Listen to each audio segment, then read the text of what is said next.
नमस्कार दोस्तों। तो पिछली क्लास में हमने method of expressing concentration term पढ़ लिए थे।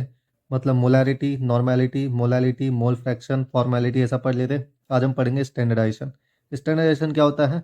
यानी किसी भी सैंपल की या फिर केमिकल कंपाउंड की स्ट्रेंथ को चेक करना या उसको डिटरमाइन करना, स्ट्रेंथ को डिटरमाइन करना ही कहते हैं स्टैंडर्डाइजेशन। स्टैंडर्डाइजेशन जैसे कि मान लो कोई भी हमारे पास केमिकल कंपाउंड है, वो कितना रिएक्ट करेगा, यानी कितना अमाउंट उसको रिक्वायर्ड है रिएक्ट करने के लिए, वो होता है स्ट्रेंथ, यानी एबिलिटी टू रिएक्ट, उसको कहेंगे स्ट्रेंथ। और उसकी डिटर्मिनेशन को कहते हैं स्टैंडर्डाइजेशन। अब दो तरह के होते हैं, प्राइमरी स्टैंडर्ड सॉल्यूशन और secondary standard solution. Primary standard solution वो सॉल्यूशन जिनकी स्ट्रेंथ हमें पता होती है पहले से ही, और ऐसे सब्सटेंस बहुत ही हाई प्योर होते हैं, हाईली प्योर होते हैं, ये होता है प्राइमरी स्टैंडर्ड। कंपाउंड की प्योरिटी बहुत ज़्यादा होती है। इनको प्रिपेयर किया जाता है डायरेक्टली वे करके, डायरेक्टली वे करके लिक्विड में मिक्स करके इसको डायरेक्टली बनाया जाता है। अब कितना वाटर लेते हैं या लिक्विड लेते हैं, वो सब डिपेंड करेगा कि हमें कितना एमएल चाहिए और उसकी क्वांटिटी कितनी चाहिए। ठीक है, तो सॉल्यूशन को ऐसे डायरेक्टली बना सकते हैं डाइल्यूशन करके ही डायरेक्टली। कंडीशन इसकी क्या होती है? हाईली प्योर होता है, हाईली स्टेबल होता है, हाईली स्टेबल होता है। ऑप्टेन हमें बहुत प्योर होता है, प्योर स्टेट में ऑप्टेन होता है। मॉलिक्यूलर वेट इसका बहुत हाई होता है, सॉल्युबिलिटी बहुत ज़्यादा होती है। प्राइमरी स्टैंडर्ड की स्ट्रेंथ हमें पता होती है, तो इस कारण हमें स्टैंडर्डाइजेशन की आवश्यकता नहीं होती, क्योंकि उसकी स्ट्रेंथ हमें पहले से ही पता है। और स्टैंडर्डाइजेशन होता क्या है कि कितना वो रिएक्ट करेगा, यानी उसकी हमें स्ट्रेंथ को मेज़र करना ही स्टैंडर्डाइजेशन है। तो स्टैंडर्डाइजेशन करने की आवश्यकता ही नहीं है, क्योंकि इसके हमें पता ही है स्ट्रेंथ। एसिड बेस्ड रिएक्शन में एग्जाम्पल है sodium carbonate, sodium tetraborate, potassium hydrogen phthalate, potassium hydrogen iodate, oxalic acid dihydrate, succinic acid. और कॉम्प्लेक्स फॉर्मेशन में zinc, magnesium, zinc chloride, calcium chloride, copper chloride. और उसके बाद प्रेसिपिटेशन रिएक्शन में silver, silver nitrate, potassium chloride, potassium bromide. और redox titration में या redox reaction में potassium dichromate, potassium bromate, potassium iodate और potassium hydrogen iodate, sodium oxalate, arsenic third oxide और प्योर आयरन। इन सब के बगल में मॉलिक्यूलर मास भी लिखे हुए हैं, तो याद करना है तो याद कर लेना, आगे बहुत काम आएगा। जैसे कि ये है KCl, इसका मॉलिक्यूलर वेट इतना है, तो ये सब आगे बहुत काम आने वाला है। नेक्स्ट आता है secondary standard. Secondary standard solution वो होता है जिनकी हमें स्ट्रेंथ पता नहीं होती, इसको हमें स्टैंडर्डाइज करना ही होता है। सेकेंडरी स्टैंडर्ड सॉल्यूशन को स्टैंडर्डाइज करना ही होता है प्राइमरी स्टैंडर्ड के कंपेयर करके। लेस स्टेबल होता है कंपाउंड प्राइमरी स्टैंडर्ड के कंपैरिजन में। क्वांटिटेटिवली एनालाइज किया जाता है सेकेंडरी स्टैंडर्ड सॉल्यूशन को। सेकेंडरी स्टैंडर्ड सॉल्यूशन को कंसंट्रेशन जो भी है उसकी, वो डिटरमाइन की जाती है प्राइमरी स्टैंडर्ड के कंपैरिजन में, यानी कंपेयर करके। सेकेंडरी स्टैंडर्ड सॉल्यूशन को टाइट्रेट किया जाता है अगेंस्ट किसके? प्राइमरी स्टैंडर्ड सॉल्यूशन के। देखो, सेकेंडरी स्टैंडर्ड की हमें स्ट्रेंथ बतानी है, यानी स्टैंडर्डाइजेशन बताना है, तो उसका हमें पता लगाना पड़ेगा कि कितने अमाउंट में रिएक्ट करना है उसको, मतलब कितना अमाउंट रिक्वायर्ड है, कितना वॉल्यूम रिक्वायर्ड है जिससे वो रिएक्ट करेगा। तो ये सब पता लगाने के लिए हमें सेकेंडरी स्टैंडर्ड सॉल्यूशन को ब्योरेट में भरना होगा। ब्योरेट से फिर थोड़ा बहुत इसको जगह दी जाती है जिससे लिक्विड नीचे निकलेगा।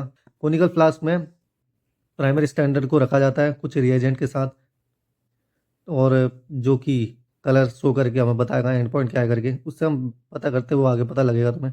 सेकेंडरी स्टैंडर्ड सॉल्यूशन को भर दिया, फिर ड्रॉप बाय ड्रॉप डालना होता है। इनिशियल वॉल्यूम कुछ होता है, फाइनल वॉल्यूम कुछ और आता है एंड पॉइंट होने के बाद।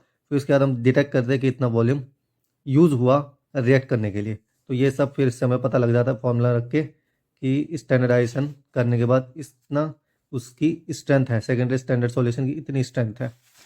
अच्छा, तो ये सब हो गया। इसका एग्जांपल है एसिड बेस टाइट्रेशन में HCl hydrochloric acid, sulphuric acid, sodium hydroxide और perchloride acid, perchloric acid. Precipitation reaction में potassium thiocyanate, ammonium thiocyanate, mercury dinitrate.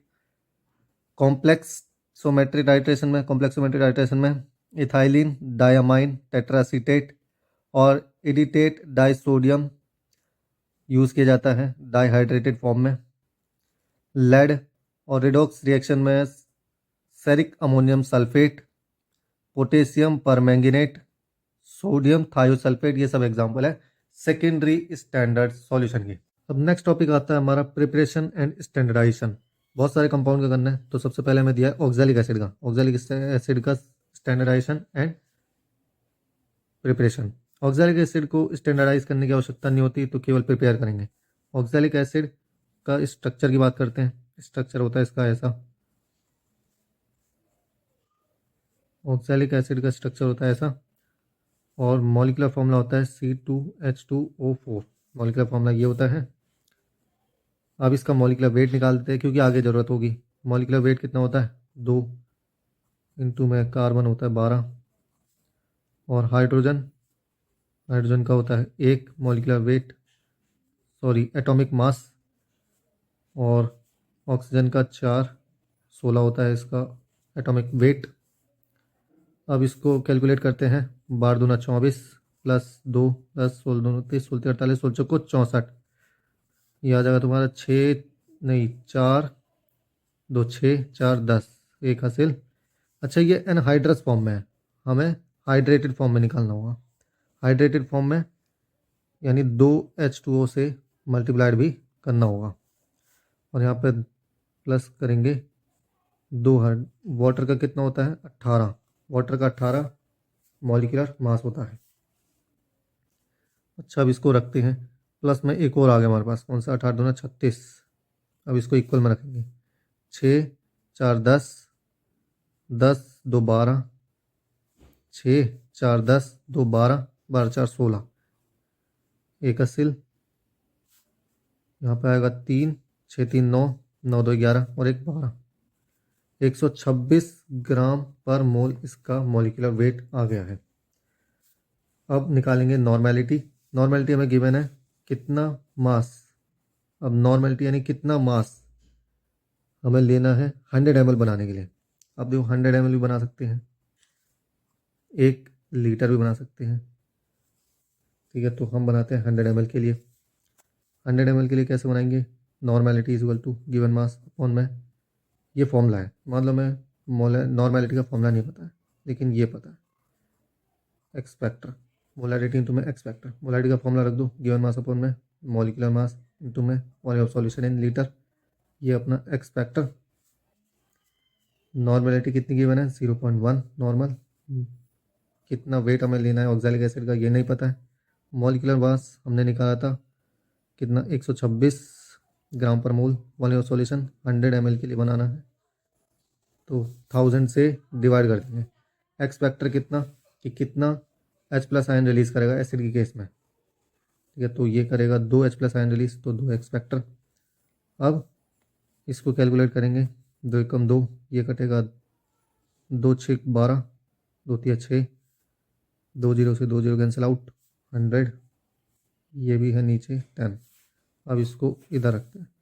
63 उधर मल्टीप्लाइड में इक्वल टू 63 इंटू में या अपॉन में। अपॉन में कितना? 10। ये नीचे भी आ जाएगा, ये भी 10, ठीक। तो ये हो जाएगा तुम्हारा 0.63 ग्राम। अब हम ऐसे लिखेंगे 0.63 ग्राम ऑक्सैलिक एसिड C2H5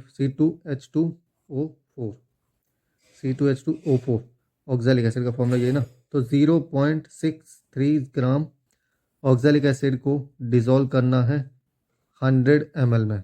तो ये हमारे पास बन गया 100 ml वाटर में, तो हमारे पास ये बन के आ जाएगा, और मिक्स कर देना है। हमारे पास ये बन के आ जाएगा ऑक्सैलिक एसिड का 100 ml में, ठीक है। तो बस आज के लिए इतना ही। अब मिलते हैं नेक्स्ट वीडियो में।